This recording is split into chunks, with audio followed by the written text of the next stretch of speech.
আর সংগঠনে আনুগত্যের বিধান ভেঙে গেলে সংগঠনে কিয়ামত হয়ে যাবে। সম্মানিত ভাইয়েরা, আলোচনা অত্যন্ত লম্বা একটা আলোচনা। শুধু আনুগত্যের উপরে 1 ঘন্টা আলোচনা করা দরকার, শুধু পরামর্শের উপরে 1 ঘন্টা আলোচনা করা দরকার, শুধু মুহাসাবার উপরে 1 ঘন্টা আলোচনা করা দরকার। কিন্তু একটা বিষয় এখানে সহজ আছে, যদি আনুগত্যটা ধারণ করা যায় তাহলে পরামর্শ এবং মুহাসাবাটা সহজ হয়ে যায়। আনুগত্যের শাখা প্রশাখা হচ্ছে পরামর্শ এবং মুহাসাবা। যিনি আনুগত্য করতে পারবেন তিনি পরামর্শের ক্ষেত্রে আনুগত্য করতে পারবেন। যে আনুগত্য প্রসঙ্গ মূলত 5টি বিষয় সামনে রাখা অত্যন্ত জরুরি।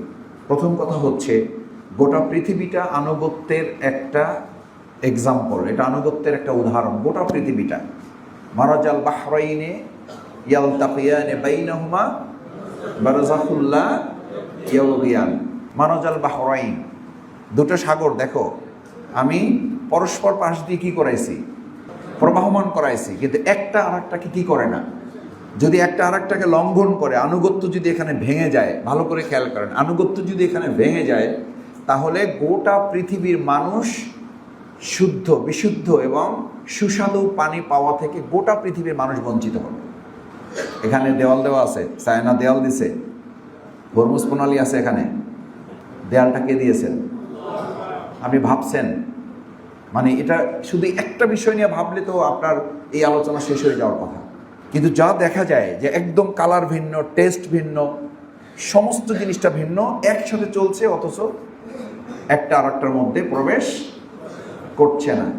বারযাখুল্লা ইয়াবগিয়ান, কোনো পর্দা নাই, অথচ এটাকে কিভাবে সেট করা আছে। এটার মূল মেসেজ হচ্ছে, যদি আল্লাহর আনুগত্যের এই বিধান লঙ্ঘন পৃথিবী করে তাহলে সেকেন্ডের জন্য এই যে মহাকাশে যত গ্রহ উপগ্রহ একটা আর একটাকে কি করছে, অনুসরণ করছে। এই অনুসরণ করার ক্ষেত্রে কিয়ামত হবে কখন? যখন এই আনুগত্যের বিধানটা কি হয়ে যাবে, ভেঙে যাবে, তখন কি হবে? কিয়ামত হবে। আমি এটা ওই জন্য খুব শক্ত করে বলি, ওখানে আনুগত্যের বিধান ভেঙে গেলে কিয়ামত হবে, আর সংগঠনে আনুগত্যের বিধান ভেঙে গেলে সংগঠনে কিয়ামত হয়ে যাবে। এর চেয়ে ভালো একটা উদাহরণ আছে। গাড়ি কিনতে গেছে তো বলছে যে গাড়ি ঠিকঠাক আছে, বলছে যে 100% গাড়ি ঠিকঠাক আছে, শুধু মাঝে মধ্যে ব্রেকটা একটু কি করে। তাহলে গাড়ি সব ঠিক আছে, শুধু মাঝে মধ্যে, সব সময় করে না। কন্ডিশন কিন্তু দুইটা। আমারও কন্ডিশন হচ্ছে এটা যে সবসময় ঠিক থাকে, কিন্তু মাঝে মধ্যে মাথা একটু গরম হয়ে যায়। তা কখন গরম হয়? বলছে গরমকালে। বলছে আর কখন হয়? বলে শীতকালে, যখন বেশি শীত পড়ে তখন। তাহলে বাদ থাকে কখন? তা আমার আনুগত্যের বিধানটা, মেজাজের ভারসাম্যটা যদি আমার এরকম হয় যে গাড়ির সব ঠিক আছে, রোকন হিসাবে শফিকুল ইসলাম মাসুদ খুবই পারফেক্ট, মাঝে মধ্যে শুধু ব্রেকটা একটু কি করে, ফেল করে, তো আপনার আমার শফিকুল ইসলাম মাসুদের কোনো দরকার নাই। ওটা ওই ব্যক্তিকে ধ্বংস করার জন্য যেমন যথেষ্ট, এখানে সংগঠনের পরিবেশকে গলা টিপে হত্যা করার জন্য এরকম একজন রোকনই, এরকম একটা জোনে যথেষ্ট। আর এই ঘটনা, এই পরিবেশ 17 বছরে তৈরি না হলেও সেটার জন্য সবচেয়ে উপযুক্ত সময় এখন। আনুগত্যের বিধানে এই মেজাজের ভারসাম্যহীনতাটার এটা হচ্ছে উপযুক্ত সময়, মৌসুম চলতেছে। আনুগত্যটা গোটা পৃথিবী আল্লাহ তাআলার পক্ষ থেকে আপনার সামনে এটা একটা এক্সাম্পল। এই আনুগত্যের বিধান সামান্য সময়ের জন্য লঙ্ঘন হয়ে গেলে পৃথিবী কিয়ামত হয়ে যাবে, আর সংগঠনের পরিবেশে কিয়ামত ঘটবে। নাম্বার 2, টোটাল ইবাদত বন্দিগির মূল, টোটাল ইবাদত বন্দিগি, যত ইবাদত বন্দিগি আছে একেবারে, নামাজ, রোজা, হজ, যাকাত, তাসবিহ, তাহলিল, রুকু, সিজদা, যা বলেন, তাহাজ্জুদ, সব কিছুর কেন্দ্রবিন্দু হচ্ছে আনুগত্য। সিম্পলি বুঝেন, এই জুসের দোকান পাওয়া যায়, গরমের দিনে জুসের দোকান আছে না, জুসের দোকানে সব জুসের নাম লেখা আছে, মাঝখানে একটা জুস লেখা আছে মিক্সড ফ্রুট জুস, সব মিলাইয়া একটা বানাই দেয় আপনাকে। এটাকে কেউ কেউ ককটেল বলে। আর কি ককটেল জুস হলো যে সব মিলাই আপনি ওর মধ্যে ফ্লেভারটা পাবেন।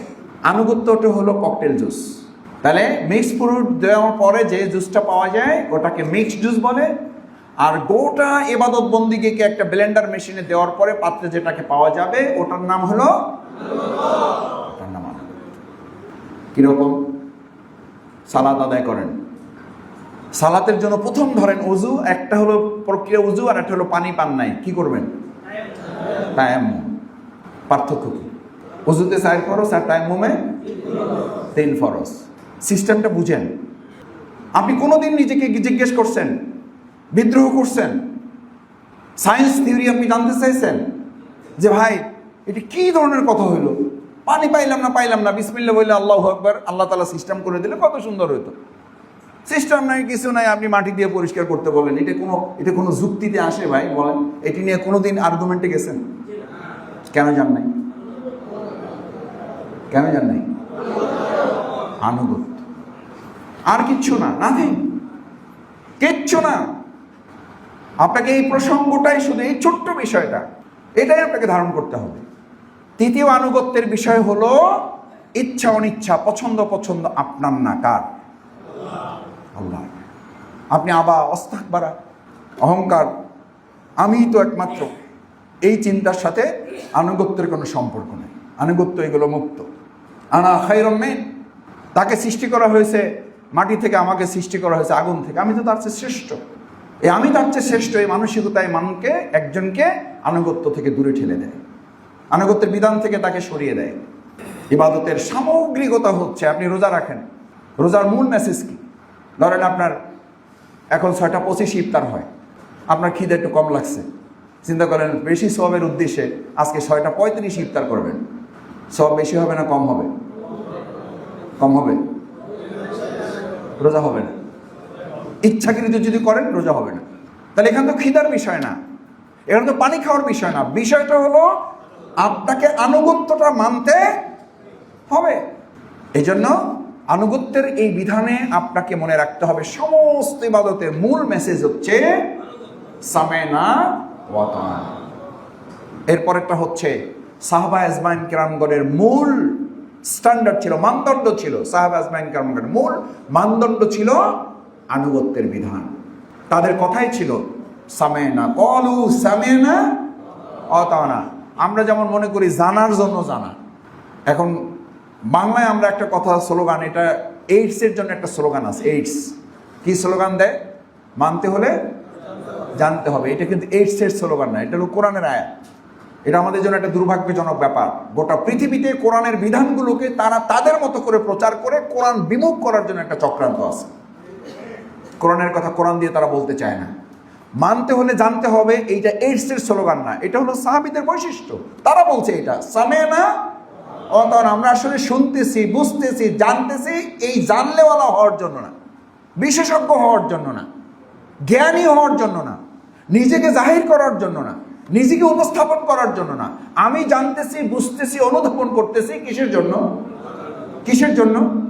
মূল টার্গেটটা হলো জানা না, মূল টার্গেটটা হলো মানা। এখন আমি জানতেছি, মানতেছি না, জানতেছেন মানতেছেন না। আনুগত্যের বিধান লঙ্ঘনের সবচেয়ে বড় সতর্কতা হচ্ছে, সবচেয়ে বড় অভিশাপ হচ্ছে, রাসূল করিম সাল্লাল্লাহু আলাইহি সাল্লামকে যে জান্নাত জাহান্নাম দেখানো হয়েছিল, জিবরাইল আমিন যখন দেখালেন দিস ইজ জাহান্নাম, রাইট হ্যান্ড সি, আপনি ডান দিকে তাকান এটা জান্নাত, অ্যান্ড লেফট হ্যান্ড সি, আপনি বাম দিকে তাকান এটা হচ্ছে জাহান্নাম। জাহান্নাম ভর্তি মানুষ। রাসূল করিম জিজ্ঞেস করলেন হু আর দেম, এই জাহান্নাম ভর্তি এরা কারা? এরা কারা? এদের পরিচয় কি? What is his identity? What's their nature? What's their character? তাদের চরিত্র কি ছিল? রাসূল সাল্লাল্লাহু আলাইহি সাল্লামের এই প্রশ্নে রাসূল সাল্লাল্লাহু আলাইহি সাল্লাম ভেবেছিলেন জিবরাইল আমিন জবাব দেবেন এরা মদখোর। রাসূল সাল্লাল্লাহু আলাইহি সাল্লাম ভেবেছিলেন যে এরা ধর্ষক। রাসূল সাল্লাল্লাহু আলাইহি সাল্লাম ভেবেছিলেন জিবরাইল আমিন জবাব দেবেন এরা ঘুষ খাইত। রাসূল সাল্লাল্লাহু আলাইহি সাল্লাম ভেবেছিলেন জিবরাইল আমিন জবাব দেবে এরা মানুষকে হত্যা করত। কিন্তু রাসূল সাল্লাল্লাহু আলাইহি সাল্লামের সমস্ত চিন্তাকে অতিক্রম করে জিবরাইল আমিন জবাব দিলেন ওয়া হুয়া আলেম। এরা কি ছিল? আলেম ছিল। এরা জানতো, বলতো, কিন্তু মানত না। এই হাদিস বর্ণনা করতে গিয়ে আবু হুরায়রা রাদিয়াল্লাহু তাআলা কয়েক দফা হুঁশ হারিয়ে ফেলেছেন। আর আমাদের কি? আমাদের হুঁশ হারানো তো হুঁশই আসে না আমাদের। জানা ব্যক্তিরা, এই জানা ব্যক্তিরা তো আমাদের সামনে, এই জানা ব্যক্তিরা তো আমরা এখানে। তাদের সতর্কতার জন্য আনুগত্য গুরুত্বপূর্ণ। ওয়ালা তাকুলু মা লা তাফআলুন।